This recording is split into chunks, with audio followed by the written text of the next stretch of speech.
He didn't just question her, he cornered her. In front of millions, Senator Hirono exposed a chilling truth. The Justice Department, once blind to power, now bends to it. Watch closely, because what you're about to see reveals how justice itself was weaponized. Thank you, Mr. Chairman.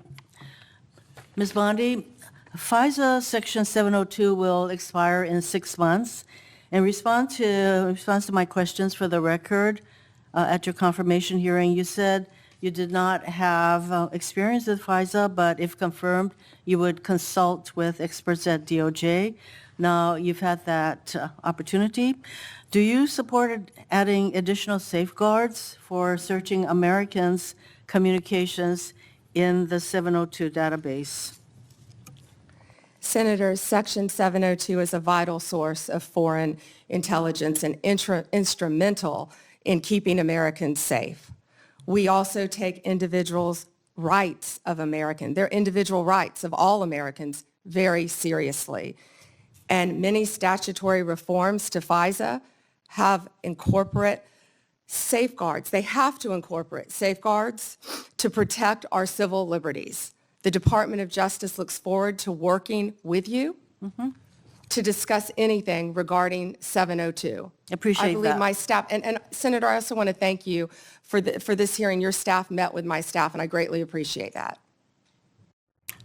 Thank you. We're going to be working on 702, so I appreciate the openness to further amending 702. At your confirmation hearing, you assured me that it is the Department of Justice's decision to determine what cases will be prosecuted. Last month, the U.S. Attorney for the Eastern District of Virginia was forced out. President Trump then posted the message behind me asking about prosecuting James Comey. You then appointed a new U.S. attorney who within days secured an indictment against James Comey. That social media post behind me saying, "What about Comey?" was directed to Pam. Are you the Pam that the president was referring to? I'm sure I was.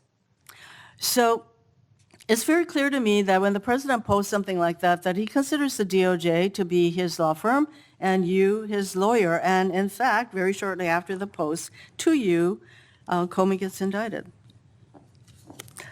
Last year, President Trump's new border czar, now border czar, Tom Homan, was videotaped taking a bag with $50,000 in cash from undercover FBI agents after suggesting he could help with government contracts. Sounds like a bribe. 2 weeks ago, DOJ officials reportedly shut down the bribery investigation into Mr. Homan. Ms. Bondi, did you approve closing the Homan investigation, bribery investigation? Just get rid of that. Senator Hirono, as I stated earlier, the Department of Justice and the FBI conducted a thorough review, and they found no credible evidence of any wrongdoing. You were also on video outside the White House protesting with a group called CASA, where Antifa members were. Does that mean you're a member of Antifa? You know, I simply asked the question as to whether or not you approve the shutting down of the investigation, Mr. Homan. I have to assume that you did because the FBI it reports to you. But the American people would look at the situation where this person is taking a $50,000 in cash, no less, and you testified today that a thorough investigation was done. Now, I have to assume, I conclude, that since no wrongdoing was determined, that in answer to Senator Whitehouse's question, he kept the money. He kept the money, and I hope that he put that on his tax returns as income. Next question. Over 1,200 rioters were convicted of charges related to January 6th. President Trump has since pardoned nearly all of them. As if that weren't enough, last month there were reports that a lawyer for the January 6th rioters met with senior DOJ officials about setting up a compensation fund like the one that Congress set up after 9/11 to compensate these rioters. Ms. Bondi, is anyone at DOJ considering setting up a compensation fund for January 6 rioters? Yes or no? Senator, I have had no meetings or discussions about a fund. So would you support such a fund? Would you okay such a fund? Senator, you can send me the information on the fund, and I'd be happy to look at it. No, but do you think that's a good idea this is what I'm getting at. Because to actually set up a fund and to have people talking with your senior people at DOJ, political people, about creating a fund, and you won't let us know what you think about that, that's pretty unbelievable. On January 30th of this year, the Trump DOJ's Antitrust Division sued to block the merger of two tech companies. Then, well-connected lobbyists met with your political deputies who overruled the career staff and approved the merger. So there's a settlement on that. And separately, DOJ sued Ticketmaster last year for monopolizing concert tickets and forcing consumers to pay outrageous fees. Ticketmaster has hired the exact same lobbyists who met with senior DOJ political people regarding the merger of the two tech companies. So my question is, Ms. Bondi, have lobbyists met with your political deputies about the Ticketmaster case? Senator Hirono, as I stated earlier, I am not going to discuss anything that is ongoing. Gail Slater runs the antitrust I would office, say and that Gail that's- Slater, if I can finish, Gail Slater is doing an incredible job running my antitrust unit. It's highly likely, Ms. Bondi, that the same lobbyists who met with your people basically got rid of the antitrust case. Senator, I don't think a lot of people I like would that say you were that out they're probably protesting with meeting you Antifa. right now. Next question. You have fired dozens of career prosecutors because they worked on cases involving President Trump or January 6 rioters. For example, one career federal prosecutor who secured over 100 convictions in Florida. He also spent time in D.C. prosecuting January 6 cases. He received an outstanding review only 2 days before you signed a memo firing him. The memo cited no reason for his firing. Are you firing career prosecutors solely because they worked on cases like January 6th that the president doesn't like? Senator Hirono, I am not going Yes to or talk no? about personnel matters with you.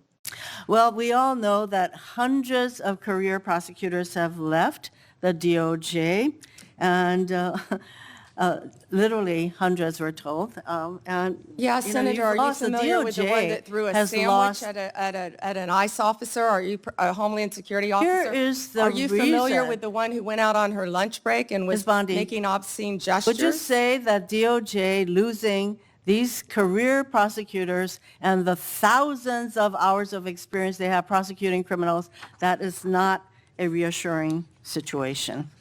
Senator, many employees took the fork in the road and resigned. DOJ is hiring committed prosecutors who will actually come into the office and work and not work remotely I and think we all prosecute know that- violent criminals around the country and terrorists. And When I you- am very proud you of the fire- work all of our prosecutors I'm running out are of doing. time, so I think you should stop with your continuous interruptions, in my opinion.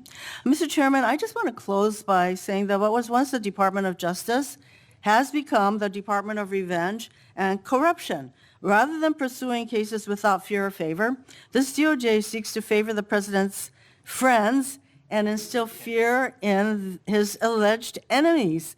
If you're a friend of the president, this corrupt DOJ will bend over backwards to help you, just like it dropped the bribery investigation of Tom Homan, like it's considering paying money to January 6 rioters, and like it has put antitrust enforcement decisions in the hands of well-connected lobbyists. But if you're on the wrong side of this president, you will face the wrath of DOJ, no matter what the facts, law, or justice support. James Comey is indicted days after the president's social media directive. Experienced career prosecutors are fired just because they were assigned to work on January 6 cases. Blue states are sued to get highly sensitive private voter data, whereas red states are left alone. The double standard is clear, and the American people are waking up to the corruption and favoritism and the lawlessness at the DOJ. Thank you, Mr. Chairman. May I respond, Chairman? Yes.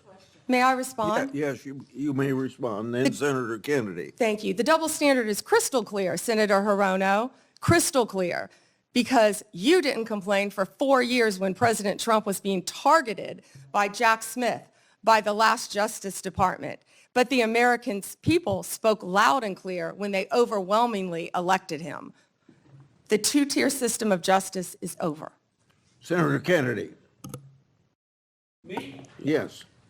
What you just witnessed wasn't a routine Senate hearing. It was a reckoning cloaked in civility. Every question from Senator Mazie Hirono cut through layers of bureaucratic politeness to expose something far darker: the transformation of Department of Justice into an instrument of revenge and political obedience. Let's start with what this moment really means. The Department of Justice is supposed to stand above politics, the one agency where truth, not loyalty, decides who faces prosecution. But in this hearing, that illusion collapsed in real time. You could almost see the tectonic plates of power shift beneath the room as Bondi deflected, dodged, and denied. Not with facts, but with carefully rehearsed talking points. Because here's the reality. When a sitting president publicly demands, "What about Comey?" and within days his newly appointed attorney delivers an indictment against that very person, that's not justice. That's command and obedience. The chain of causation may not be written in law, but it's written all over this hearing, and every American watching knows it. It wasn't just one case, it was a pattern. A $50,000 cash bribe caught on tape, gone. Career prosecutors with decades of service fired without explanation. Lobbyists overturning antitrust decisions that protect consumers, rewarded with back-channel access to political appointees. And then the surreal idea of a compensation fund for January 6th rioters, an idea that would have been unimaginable a few years ago, now being considered inside the halls of the very department meant to prosecute them. Each example Hirono listed wasn't isolated. Together, they formed a mosaic of rot, the anatomy of institutional capture. And look at how Bondi responded. She didn't engage, she managed. Every sentence wrapped in vague bureaucratic insulation. "We look forward to working with you. I'm not going to discuss ongoing matters. You can send me the information." It's the language of containment, not transparency. That's the mark of a system that knows it's compromised. Because when truth threatens power, power stops answering questions. But beneath the political theater, something deeper was playing out. A moral confrontation between two visions of America. One where institutions serve the Constitution, and one where they serve whoever holds the pen in the Oval Office. When Senator Hirono said the Department of Justice has become the Department of Revenge, she wasn't being dramatic. She was naming a disease. The weaponization of law isn't about party politics. It's about the corrosion of trust. And once that trust is gone, once the public starts believing that guilt or innocence depends on which side you're on, democracy doesn't fall. It fades. Think about what that means for the people who still believe in the rule of law. The career prosecutors who devoted their lives to it, now dismissed as disloyal. The whistleblowers afraid to speak up because the next indictment might have their name on it. The ordinary citizens watching hearings like this and asking themselves, if the Justice Department bends for them, what chance do the rest of us have? That's the emotional undercurrent of this hearing. Fear mixed with disbelief. Because this isn't the DOJ we were promised. This is a parallel version, one that operates by loyalty tests and private texts, where social media posts can translate into criminal charges. And yet, even in that darkness, there's clarity. Every time the system exposes itself like this, the mask slips. You saw it in the evasions, the nervous laughter, the next question interruptions. Those weren't moments of control. They were moments of exposure. Because the more they insist there's no credible evidence, the more the evidence of manipulation becomes undeniable. And that's why this hearing matters. Not because of the names Bondi, Comey, Holman, but because of what it reveals about the system itself. The DOJ isn't collapsing in one dramatic explosion. It's decaying quietly from the inside. Replaced prosecutors here, a buried investigation there, until one day, justice becomes something you negotiate, not something you uphold. The real tragedy? It's not just political, it's personal. Every American who ever believed that the law could protect them from corruption, from abuse, from power itself, loses a little faith when hearings like this end with smirks instead of accountability. And when citizens stop believing in justice, they stop participating in democracy. That's the end game. That's how institutions die. So where do we go from here? We can't fix corruption by ignoring it. We can't restore faith by pretending everything is fine. And we can't defend democracy by staying silent while its foundations crack. It's not enough to call out hypocrisy. We have to demand accountability, because no president, no prosecutor, no political appointee is above the Constitution. The moment we forget that, we lose everything the founders fought to build. Ask yourself, if the Department of Justice can decide who to prosecute based on a tweet, if investigations into bribery can vanish without explanation, if career public servants can be erased for doing their duty, then who's next? That's why moments like this hearing are more than viral clips. They're warnings written in real time. And whether history remembers this as the moment Americans woke up or the moment they gave up, that depends on what we do next. So don't look away. Don't scroll past this. Every time we share, every time we speak, every time we refuse to normalize what's happening, we reclaim a piece of the justice system that still belongs to us. Because power protects itself, but democracy protects everyone, or it protects no one. If you believe in truth, if you believe in accountability, if you believe that the law must never serve the powerful over the people, then this is your moment to stand louder than ever before. Share this video, spread it, subscribe for the next hearing breakdown, stay informed, stay outraged, and most of all, stay loud, because justice doesn't survive by accident. It survives because we fight for it.